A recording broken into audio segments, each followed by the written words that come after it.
نحمده ونصلي ونسلم على رسوله الكريم اما بعد اعوذ باللہ من الشیطان الرجیم بسم اللہ الرحمن الرحیم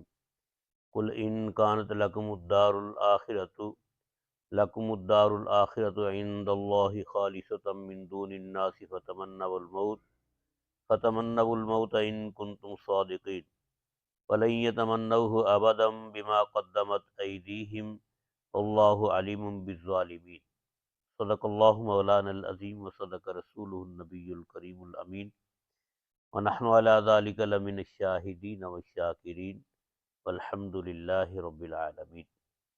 میرے نہایت ہی محترم مکرم معزز دوستو، السلام علیکم ورحمۃ اللہ وبرکاتہ۔ آج میں نے سورہ بقرہ کی 2 آیات بینات پڑھی ہیں، آیت نمبر 94 اور 95۔ ان میں یہ ذکر ہے کہ یہودی یہ دعویٰ کرتے تھے کہ ہم نے جنت میں جانا ہے اور ہمارے علاوہ کوئی جنت میں نہیں جائے گا، جیسے کہ قرآن پاک میں ہی موجود ہے، وقالت الیہود نحن ابناء اللہ واحبہ۔ یہودیوں نے کہا کہ ہم اللہ کے بیٹے ہیں اور اللہ کے محبوب ہیں،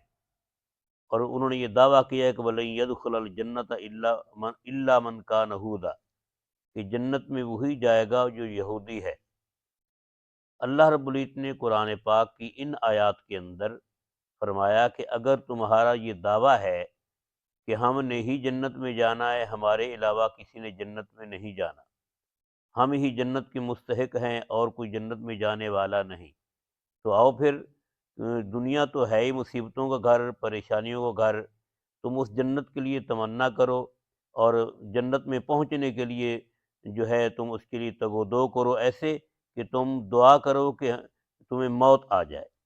اور موت کی تمنا کرو تاکہ جلدی تم جنت میں پہنچو اور دنیا کی مصیبتوں سے آزاد ہو جاؤ۔ لیکن اللہ رب العزت نے فرمایا کہ یہ کبھی بھی تمنا نہیں کریں گے، کیونکہ ان کے اعمال برے ہیں، اور برے اعمال والا کیسے یہ تمنا کر سکتا ہے، کیونکہ ان کو جنت کی بجائے آخرت میں جہنم ملے گی۔ تو یہاں پر اللہ رب العزت نے فرمایا، قل اے میرے محبوب صلی اللہ علیہ وسلم ان کو فرما دو، ان کانت لکم الدار الآخرۃ،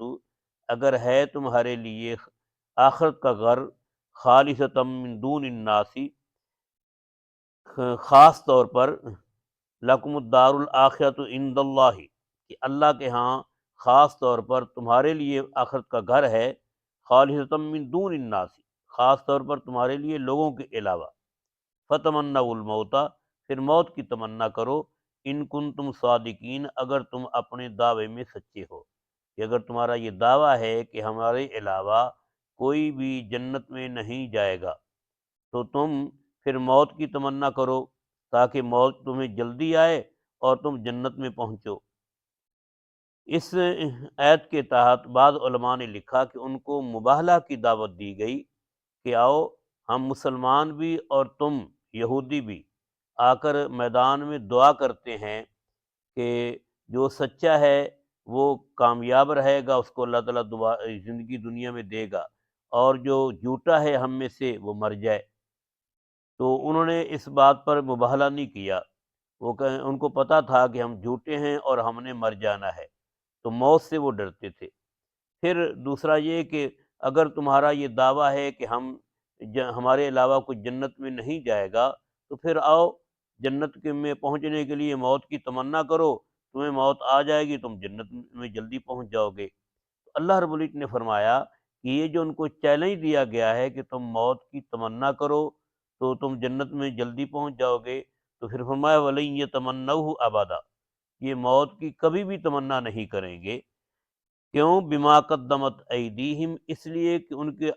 ہاتھوں نے جو آگے بھیجا، یعنی کہ ان کے برے اعمال جو آگے پہنچے ہوئے ہیں،